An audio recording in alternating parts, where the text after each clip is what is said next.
আহ, কি শান্তি! শান্তি আর শান্তি। এই চেয়ারটায় বসে যা শান্তি, আর কোথাও এরকম শান্তি নেই। বুঝলি ঝন্টু, এই চেয়ারটায় বসে যা শান্তি না, কি বলবো তোকে। আহ, আর বড়বাবু, আমি কি করে বলবো চেয়ারে বসে কীরকম শান্তি? আমি তো কোনদিন বসিনি, আপনিই বসেন। তাহলে আমি আর কী করে বলবো বলুন যে কীরকম শান্তি ওই চেয়ারে বসে? বাহ ঝন্টু, তুই গুছিয়ে খুব ভালো কথা বলতে পারিস তো। এই স্যার একটু আধটু আর কি, গুছিয়ে আর কই, ওই আপনার কাছে শিখেছি, আপনার কাছে থাকতে থাকতে। তা বেশ বেশ, খুব ভালো। তা শোন, আমি যে কথাটা বলছি সেটা ভালো করে মন দিয়ে শোন। হ্যাঁ হ্যাঁ স্যার, বলুন বলুন। দেখ ঝন্টু, আমিও জানি তুইও জানিস যে উমার প্রতি আমি একটু দুর্বল। কিন্তু আমি যেদিন জানতে পারলাম যে ও এইসব নোংরা কাজের সঙ্গে যুক্ত, সেদিন থেকে ওর প্রতি আমার সব কিছু চলে গেছে। সেদিন থেকে আমার একটাই লক্ষ্য যে কবে ওকে এই লকআপে ভরবো, বুঝতে পেরেছিস? তবে আমার শান্তি হবে। হ্যাঁ স্যার, সেটা তো আমারও ইচ্ছা ছিল। আমি তো ভেবেছিলাম অনিমেষ স্যার আজকেই ভরে দেবে, কিন্তু অনিমেষ স্যার যে ওকে এইভাবে ছেড়ে দেবে সেটা আমি ঠিক আইডিয়াও করতে পারিনি স্যার। আরে ঝন্টু, সেটা তো আমিও ভেবেছিলাম, কিন্তু অনিমেষ স্যার হচ্ছে না পাক্কা ঘুঘু মাল, বুঝলি তো। ও হাতে প্রমাণ ছিল না বলে ওকে একটু ভয় দেখিয়ে ছেড়ে দিল। এবার কি হবে, ও ঠিক সে ঘুরে ঘুরে ঘুরে ঘুরে নিজের ভাষায় ঢুকবে আর গিয়ে খপ করে ধরবে, সেই জন্যই ওকে ছেড়ে দিয়েছে। নাহলে অনিমেষ দত্তের মতো লোক ওকে হাতে পায়ে ছেড়ে দেয়? হ্যাঁ স্যার, সেটা তো আমি অনিমেষ স্যারের কথা শুনে বুঝতে পারলাম, ওই জন্যই ছেড়ে দিয়েছে, একবারে প্রমাণ সূত্র হাতে নাতে ধরবে। কিন্তু ঝন্টু, তার আগে আমাদের কিছু কাজ বাকি আছে, সেইগুলোকে আমাদের করতে হবে। হ্যাঁ হ্যাঁ স্যার, বলুন কী কাজ করতে হবে, কী কী বাকি আছে, আমি সব করে দেবো স্যার। না না ঝন্টু, তুই একা করতে পারবি না, সঙ্গে আমাকেও থাকতে হবে। তুই আর আমি দুজনে মিলে একসঙ্গে করব। তাহলে শোন, আমার কি মনে হয় বলতো, এই গ্রামে ওদের কোনো গুপ্তচর আছে, যে সব কিছু খবরাখবর অন্য জায়গায় সাপ্লাই করছে। সেই গুপ্তচরটা আমাদের খুঁজে বের করতে হবে, যে মালটা কোথায় বসে আছে।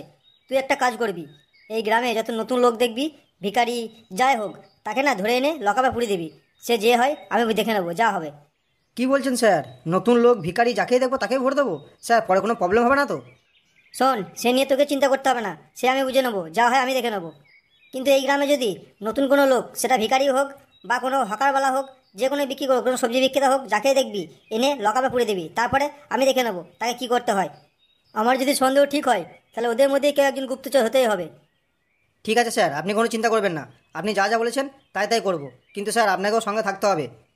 আরে হ্যাঁ রে বাবা, তোর কোনো চিন্তা নেই, আমি তো সঙ্গে থাকবোই। আমি যাকে যাকে বলবো তুই এনে শুধু লকআপে পুড়ে দিবি। কিন্তু স্যার, আপনার মাথায় এটা কেন উদয় হলো যে নতুন যাকে দেখতে পাবো তাকে লকআপে এনে পুড়ে দেবো? আপনার কি স্যার কোনো কিছুতে সন্দেহ হচ্ছে? হ্যাঁ রে ঝন্টু, সন্দেহ তো হচ্ছে, সেই জন্যই তো এটা বললাম তোকে। তুই একটা কথা চিন্তা কর না, যখন আমরা উমাকে ধরার জন্য পুরো রেডি, তখনই বল্টুকে ফেলে দিয়ে চলে গেল। তাহলে কেউ নিশ্চয় খবর দিয়েছে যে এ হচ্ছে এখানে। আমার সেই জন্যই মাথায় আরও বেশি সন্দেহটা ঘুরছে, বুঝলি তো। হ্যাঁ স্যার, ওই চিন্তাটা তো আমিও করছি, যে যখন আমরা ওমাকে ধরতে গেলাম তখনই বল্টুকে দিয়ে চলে গেল, আর তার আগেও দিল না পরেও দিল না। এখানেই তো স্যার খটকাটা লাগছে। আর ঝন্টু শোন, তোকে একটা কথা বলি, আমি গেলে সন্দেহ করবে। তুই একবার ওই লাগিয়ে খাও ক্লাবে গিয়ে দেখে আসবি তো বল্টুকে, কেমন আছে ছেলেটা। কেন স্যার, আপনিও যাবেন? কোনো অসুবিধা নাই, অনিমেষবাবু কিচ্ছু বলবে না। না রে ঝন্টু, তুই জানিস না, অনিমেষবাবু সবাইকে সন্দেহ করে। হয়তো ভাববে আমি ওকে দেখে কোনো খবর নিয়ে খবর পাচার করবো, সেই জন্য আমি যাবো না। তুই যাবি, বলবি যে কীরকম আছে, তোর সঙ্গে তো ভালো চেনা পরিচয় আছে, দেখে আসবি ছেলেটা কীরকম আছে। আমি তো দেখতে যেতেও পারছি না, এমন অবস্থা হয়ে গেছে। ঠিক আছে স্যার, তাই হবে, তাহলে আমি গিয়ে দেখে আসবো, আপনাকে আর যাওয়ার দরকার নেই। হ্যাঁ, দেখে এসে আমাকে খবর খবর দিবি ছেলেটা কীরকম আছে, কোনো প্রবলেম হচ্ছে কিনা, বা ওদের কোনো প্রবলেম হচ্ছে কিনা, বা ওরাও নতুন কোনো ছেলে আশেপাশে দেখেছে কিনা ক্লাবের আশেপাশে বা জঙ্গলে। এই খবরগুলো পুরো নিয়ে এসে আমাকে দিবি তো, তারপর দেখছি আমি কী করতে পারি। ঠিক আছে স্যার, তাই হবে। তাহলে এখনই কি যাবো একবার ক্লাবে? না না না, এখন যাস না, এখন অনিমেষবাবু গিয়েছে, এখন যাওয়ার দরকার নেই। তুই বিকাল দিকে যাবি, ঠিক আছে? এখন এখানেই থাক, আমার কাছে বস একটু। ঠিক আছে স্যার, তাহলে আমি একটা ওই ঘর থেকে চেয়ার নিয়ে আসি। বলুন গুরুজি, কি এত দরকারি কথা যে আমাকে এইভাবে ডেকে পাঠালেন? আপনি আবার কোনো নতুন খবর পেলেন নাকি? হ্যাঁ বিল্লা, খবর অনেক কিছু পেয়েছি। বস, আস্তে আস্তে সব বলছি। কেন গুরুজি, আবার কি খবর পেলেন? সব কিছুই তো আমাদের হাতেই আছে, তাহলে আবার খবর কি? না না বিল্লা, ভুল করছিস। সব কিছু আমাদের হাতে নেই, আর তুইও সেটা ভালো করে জানিস, আমিও সেটা ভালো করে জানি। যে ছেলেটা মেয়েটাকে নিয়ে এত কাণ্ড হলো, সেই ছেলে মেয়েটাই তো আমাদের হাতে নেই। তাহলে আবার কি বলছিস সব কিছু আমাদের হাতে আছে? হ্যাঁ, হাতে নেই সেটা বুঝতে পারছি, কিন্তু আমরা তো ওদেরকে কিডন্যাপ করিনি, তাহলে আমাদের ভয়টা কোথায়? কি বোকার মতো কথা বলছিস?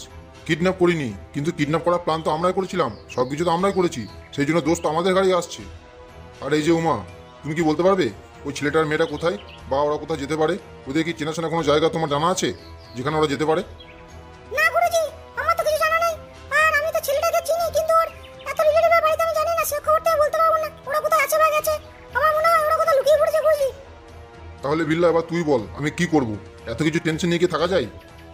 দেখুন গুরুজি, আপনাকে কোনো কিছু চিন্তা করতে হবে না, যা করার আমরা করছি, আমরা তো আছি, আপনি এত কেন টেনশন করছেন?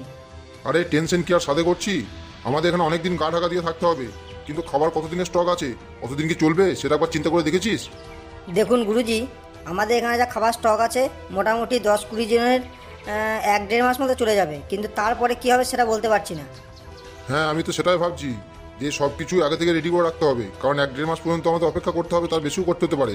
সেই জন্য খাবার আগে থেকে স্টক করতে হবে, কিন্তু খাবারটা তো ডাইরেক্ট এখানে আনাতে পারবো না, খাবারটা কাউকে দিয়ে আনাতে হবে, সেটার একটা চিন্তা ভাবনা করছি কী করে খাবারটা আনাবো।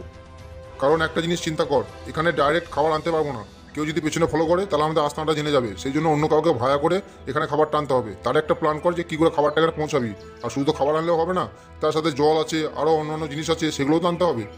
গুরুজি, আমার মাথায় কিন্তু একটা আইডিয়া এসছে, এই কাজটা করলে কিন্তু খাবার চলে আসবে, সব কিছুই চলে আসবে। বলছিস তোর আইডিয়াটা কোনো প্রবলেম হবে না? তাহলে বল শুনি তোর কীরকম আইডিয়া। দেখুন গুরুজি, আমাদের কোনো ছেলেকে সবজিওয়ালা সাজিয়ে পাঠিয়ে দেবো, সে শহর থেকে সবজি কিনে আনবে আর এই গ্রামে বিক্রি করতে করতে আসবে, তারপরে শেষে যা সবজি থাকবে সেখান থেকে অর্ধেক আমাদেরকে দিয়ে দেবে, তারপর সে আবার চলে যাবে। কেন রে, সে চলে যাবে কেন? যা সবজি থাকবে আমাদেরকে দিয়ে সে এখানেই থেকে যাবে, সে আবার কোথায় যাবে? না গুরুজি, সে এখানে থাকলে প্রবলেম আছে, কেউ যদি ওর পেছনে ফলো করে তাহলে সে দেখতে পাবে যে সে এখানেই কোথাও থেকে যাচ্ছে, তাকে তারা খোঁজ করার চেষ্টা করবে, সেই জন্য সে সবজি দিয়ে আবার সে চলে যাবে। আর একটা কথা হলো, সে সব সবজি আমাদেরকে দেবে না, কারণ কেউ যদি ফলো করে তখন দেখবে যে সবজি যা বিক্রি হলো শেষে সবজিগুলো সব সবজি কে নিল, সেই জন্য সে অর্ধেক সবজি দিয়ে আবার সবজি নিয়ে চলে যাবে, সে এখানে থাকবে না, সে শুধু এই কাজটাই করবে। বাহ বিল্লা, তোর মাথায় তো হেভি বুদ্ধি, আমি তো আগে যে জানতাম না যে তোর মাথায় এত বুদ্ধি আছে। গুরুজি, শুধু কাজ করলেই হবে না, সব কিছু মাথা ঠান্ডা করে চিন্তা ভাবনা করে সব কাজ করতে হবে। হুটহাট কাজ করলে আমরা ধরা পড়ে যাব, কারণ এটা খুব একটা ভাইটাল ব্যাপার। তবে গুরুজি, আমার মাথায় একটা চিন্তা ঘুরপাক করছে, সেটা যদি হয়ে যায় তাহলে কিন্তু খুব খারাপ একটা জিনিস হতে পারে। কেন রে, আবার তোর মাথায় কী চিন্তা ঘুরপাক খাচ্ছে? গুরুজি, উমাকে যে অনিমেষ দত্ত এত সহজে ছেড়ে দেবে, আমার সেটা নিয়ে একটু খটকা হচ্ছে, কারণ ও যা লোক, ও তো সহজে ছাড়ার পাত্র নয়, একটু টুকে পিস হলে ও খুঁচিয়ে বার করবে সেটা কী জন্য হলো, আমার সেটাই চিন্তা হচ্ছে গুরুজি। ও উমাকে ছেড়ে দেওয়ার পেছনে ওর কোনো অন্য কারণ নেই তো, যেটা আমরা ভাবছি, হয়তো তার উল্টোটাও করতে চাইছে। আরে না না, তা কেন হবে? ওরা তো ছেলেটাকে খুঁজে পেয়ে গেছে, সেই জন্য তো ছেড়ে দিল আমাকে। আরে উমা, তুমি এখানেই তো ভুল করছো, অনিমেষ দত্ত এত সহজে তোমাকে ছেড়ে দিল সেটাই তো আমার চিন্তার বিষয়। ও যদি একটু তোমাকে আটকে রাখতো বা কোনো পুলিশ জন দিয়ে বলতে গিয়ে গার্ডে রাখার জন্য, তাহলে আমার কোনো চিন্তা ছিল না। এত সহজে ছেড়ে দিল সেটাই তো আমার চিন্তার কারণ।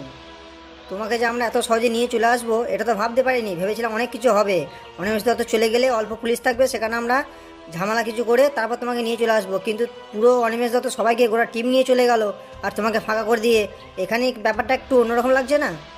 আরে না না, তোমরা মিথ্যে মিথ্যে চিন্তা করছো, ওসব কিচ্ছু হবে না। ওই ছেলেটাকে খুঁজে পেয়েছে বলে অনিমেষ দত্ত আর কোনো ইয়ে না করে চলে গেছে। ছেলেটাকে খুঁজে পাইনি, ছেলেটাকে আমরা পায়ে দিয়েছি, এরপরে অনেক কিছু হবে। এখনও মেয়েটাকে খুঁজে পাইনি, অনিমেষ দত্ত কিন্তু মেয়েটাকেও ছাড়বে না, ওই মেয়েটাকেও খুঁজে বার করবে।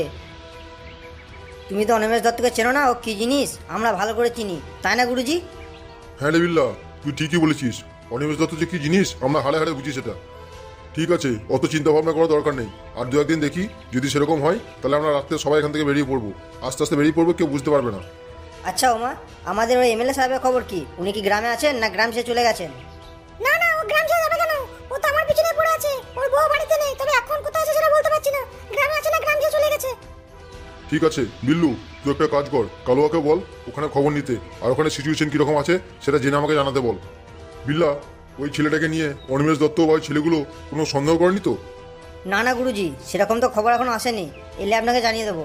আমাদের লোক 24 ঘন্টা ওদের ফলো করছে, ওরা কী করছে কোথায় যাচ্ছে সব কিছুই ফলো করছে, সেরকম খবর এলে আপনাকে ঠিক জানিয়ে দেবো, তখন আমরা সেরকম বুঝে কাজ করব। বেশ, তাহলে ওই কাজটা করে না, আগে একটা ছেলেকে সবজিওয়ালা সাজিয়ে শহরে পাঠিয়ে দে, আর যেরকম যেরকম বললি ওইভাবেই করবি, দেখিস কিন্তু খুব সাবধানে করবি কিন্তু, যেন কেউ বুঝতে না পারে। না না গুরুজি, আপনি ওই নিয়ে কোনো টেনশন করবেন না, আপনি নিশ্চিন্তে থাকুন, যা করার আমরা করে নেবো, আমরা বুঝে নেবো, আপনাকে এসব নিয়ে কোনো চিন্তা করতাম না। আপনি খালি এই উমাকে একটু এন্টারটেনমেন্ট করুন। কি উমা, কি বলছে শুনলে তো? বিল্লা কি বলছে? একটু এন্টারটেনমেন্ট করতে বলছে তোমার সাথে, করবে তো? হ্যাঁ হ্যাঁ গুরুজি, করবো না কেন, আমি তো করার জন্য বসে আছি। বাহ, তোমরা তোমাদের বন্ধুকে তো খুব যত্ন করছো, তা তোমাদের বন্ধু এখন কীরকম আছে?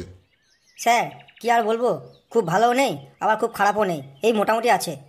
ও, মোটামুটি আছে, বেশ বেশ, ফুটো কোনো চিন্তা করো না, ঠিক হয়ে যাবে। এতটা ধকল গেছে তো, ও আস্তে আস্তে ঠিক হয়ে যাবে, অত টেনশন করো না। স্যার টেনশন কি আর সাথে করছি? এখনও পর্যন্ত জ্ঞান ফেরেনি স্যার, কোনো কথা বলছে না, সেই জন্যই টেনশন করছি, আর কিছু না। না না ফুটো, তুমি ভুল বলছো। ওর জ্ঞান আছে। ওর কি মাথায় আঘাত পেয়েছিল? হ্যাঁ স্যার, ওকে যখন গাড়ি থেকে ফেলে দিয়ে যায় তখন ওর মাথায় আঘাত ছিল। ও, বুঝলাম। ওই জন্যই ওর একটু হচ্ছে। ঠিক আছে, ওটা কোনো চিন্তা নাই, ভালো হয়ে যাবে। তা ফুটো পল্টু, তোমাদেরকে একটা কথা বলছি। তোমাদের বন্ধুকে যখন গাড়ি থেকে নিচে ফেলে দিয়ে গেল, অন্যরকম কি কিছু আচরণ লক্ষ্য করেছিলে, বা কোনো চেঞ্জ তোমার বন্ধুর মধ্যে? স্যার চেঞ্জ আর কি লক্ষ্য করবো, ও তো কথাই বলছে না। কথা বললে তবু একটু বোঝা যেত যে কী চেঞ্জ হয়েছে বা কিছু। আর তো সেরকম কিছু স্যার বুঝতে পারছি না। যতক্ষণ না কথা না বলবে, ও কিছু না বলবে, ততক্ষণ স্যার কী করে বুঝবে বলুন? ও বেশ, তাহলে ওর উপরে বেশি প্রেশার দিও না। একটা কাজ করো ফুটো, তুমি আর পল্টু না একবার বাইরে বেরিয়ে এসো, আর হোল্টু ওর কাছেই থাক, কারণ সবসময় একজনকে ওর কাছে রাখতে হবে। তোমরা দুজনে সাইডে এসো, তোমাদের সাথে কথা আছে আমার কিছু। কেন স্যার, এখানে কি বলা যাবে না? না ফুটো, এখানে বলা যাবে না। বল্টুর সামনে সব কথা বলা যাবে না। তোমরা সাইডে এসো, একটু খানিকক্ষণের জন্য এসো, তাহলেই হয়ে যাবে। যা যা ফুটো যা, স্যার যখন বলছে সাইডে গিয়ে কথা বলে, আমি আছি বল্টুর কাছে, কোনো চিন্তা নেই, যা। ও হ্যাঁ স্যার, একটা কথা আপনাকে বলতে ভুলে গেছি, বলবো স্যার? হ্যাঁ হ্যাঁ, বলো, কি কথা বলো। আসলে স্যার কী হয়েছে, যেদিন বল্টু উমার মেয়েকে নিয়ে যায়, সেদিন স্যার ওর গায়ে সাদা আর লাল দাগ কাটা কাটা জামা ছিল। কিন্তু স্যার যখন বল্টুকে ফেলে দিয়ে গেল, ওর গায়ে আপনি দেখুন নীল জামা, প্যান্ট প্লাস কোমরে বেল্ট। আমার স্যার এখানে একটু খটকা লাগছে, আপনি একটু দেখুন স্যার, তাহলেই বুঝতে পারবেন। তাহলে চেঞ্জের মধ্যে শুধু জামা প্যান্টটা চেঞ্জ হয়েছে, আর কিছু ফুটো বল্টু আর কিছু দেখেছো চেঞ্জ? চুল বা ওর চালচলন বা কিছু কথা বলা? না স্যার, এখনও পর্যন্ত আর কিছু দেখিনি, তবে দেখি আর কী কী চেঞ্জ ওর মধ্যে লক্ষ্য করা যায়, তারপর স্যার আপনাকে বলবো। ও ঠিক আছে ঠিক আছে, তোমরা এবার এসো, সাইডে এসো। আর হোল্টু, তুমি এখানেই থাকো। হ্যাঁ স্যার, আপনার কোনো চিন্তা নেই, আপনার সাইডে যান, কথা সারুন, আমি বল্টুর কাছে এখানে আছি। চল পল্টু, ক্লাবের ওই সাইডে যাই, ফাঁকা জায়গা আছে, ওখানে দাঁড়িয়ে নিশ্চিন্তে কথা বলা হবে। ওই সাইডে যাই, চ।